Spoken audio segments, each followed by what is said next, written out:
and it's something that a lot of fans who are sometimes they get a little bit tired of hearing the same voice actors over and over and over for even if they're very good.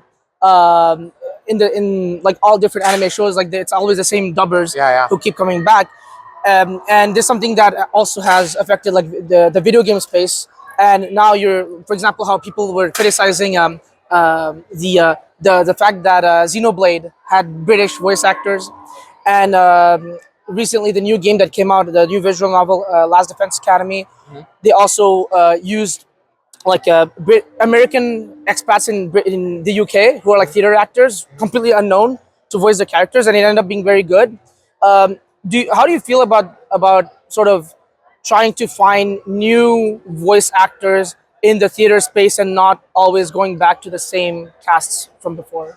Yeah, I mean, at least in the United States, so much of animation is based in Los Angeles, and that's Right. where most production happens. Mm-hmm. And so, just that's where most voice actors have to live.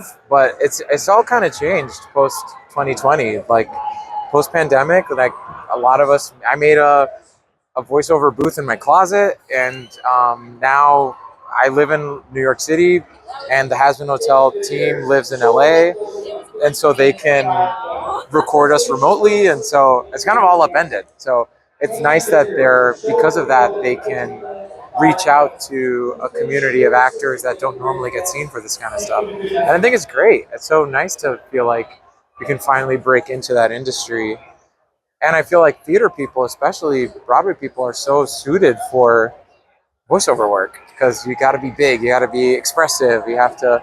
It's very musical the way that you think about telling a story with just your voice. So I hope it sets a nice precedent that you can look outside of the norm to cast people who you might not normally cast.